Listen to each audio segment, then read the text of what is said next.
बिस्मिल्लाहिर्रहमानिर्रहीम। अस्सलाम वालेकुम नाज़रीन, मैं अदनान जौहरी एडवोकेट हूँ। आप देख रहे हैं मेरा फेसबुक पेज और यूट्यूब चैनल। नाज़रीन, आज का टॉपिक शुरू करने से पहले मेरी रिक्वेस्ट होगी कि चैनल को सब्सक्राइब कर लें और बेल आइकन के बटन को प्रेस कर दें ताकि मेरी आने वाली नई वीडियो आप तक बर वक्त पहुँच सके।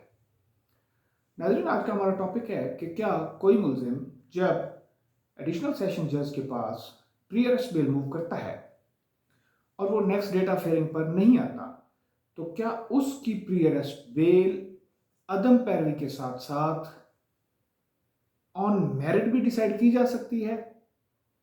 आज हम इस टॉपिक को डिस्कस करेंगे। पहले रूटीन ये हुआ करती थी कि जब मुलजिम अबूरी जमानत करवाने के बाद नेक्स्ट डेट पर हाजिर नहीं होता था तो नॉर्मली कोर्ट्स उसकी बेल पिटीशन को अदम पैरवी के साथ साथ मेरिट पर भी खारिज कर देती थी। लेकिन अब सुप्रीम कोर्ट की एक जजमेंट है PLD 21 सुप्रीम कोर्ट 886। इसमें उन्होंने होल्ड किया है कि ऐसे मुलजिम जो कि कोर्ट में पेश नहीं होते तो कोर्ट्स को चाहिए कि वो सिर्फ और सिर्फ उस केस को अदम पैरवी पर खारिज करें। मेरिट पर उस वक्त खारिज किया जाएगा जब उनकी प्रेजेंस कोर्ट में जरूरी होगी। CRPC के सेक्शन 498A में ये बात क्लियरली मेंशन की गई है कि मुलजिम की प्री अरेस्ट बेल उसकी मौजूदगी में ही डिसाइड की जाएगी। अदम पैरवी में तो केस खारिज हो सकता है लेकिन वो केस मेरिट पर खारिज नहीं किया जाएगा। इस पॉइंट को हम आज PLD 21 सुप्रीम कोर्ट 886 में डिस्कस करेंगे। मिस्टर जस्टिस सैयद मंसूर अली शाह की जजमेंट है।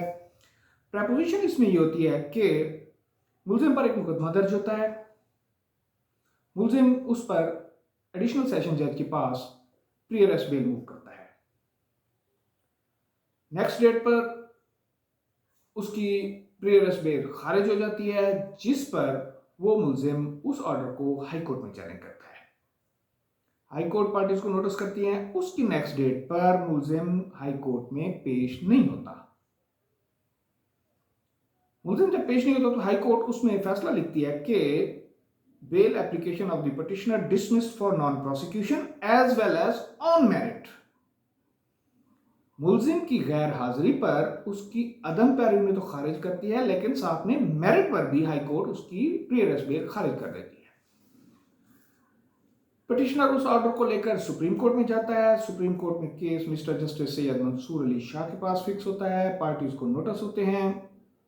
नोटिस होने के बाद सुप्रीम कोर्ट ऑब्जर्व करती है कि CRPC के सेक्शन 498A जिसमें यह बात क्लियरली मेंशन की गई है कि court is not authorised to admit the accused to bail in his absence.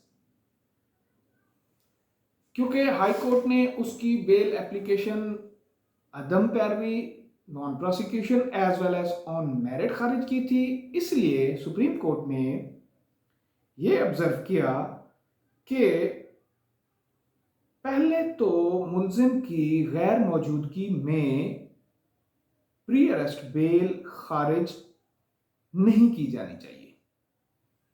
उस केस में अगर मुलजिम पेश नहीं होता तो उसकी बेल एप्लीकेशन अदम पैरवी में खारिज होनी चाहिए। हाँ, अगर उसके बाद दोबारा वो उसी कोर्ट में बेल मूव करता है तो जितना अरसा वो एब्सकॉन्ड रहा है या जितना अरसा उसने बेल मूव नहीं की या उसकी जो गैर हाजिरी थी उसकी कोई अगर वो रीजनेबल एक्सप्लेनेशन देता है तो तब उसकी एक्सप्लेनेशन को अगर कोर्ट कंसीडर करे तो उसी कोर्ट में दोबारा बेल मूव कर सकता है। लेकिन कोर्ट को यह इख्तियार ना है कि उसकी गैर मौजूदगी में प्री अरेस्ट बेल को ऑन मेरिट खारिज करे। इस ऑब्जर्वेशन के साथ सुप्रीम कोर्ट ने हाई कोर्ट के उस ऑर्डर को सेट असाइड किया। पिटिशनर को कहा कि पिटिशनर दोबारा हाई कोर्ट में जाकर fresh pre arrest bell move करे और अपनी उस गैर हाजिरी को जिसमें वो गैर हाजिर हुआ था उसकी रीजनेबल एक्सप्लेनेशन दे। और वो रीजनेबल एक्सप्लेनेशन अगर हाई कोर्ट कंसीडर करती है तो हाई कोर्ट को उसके बाद उस मुलजिम की मौजूदगी में मेरिट पर डिसाइड करना चाहिए।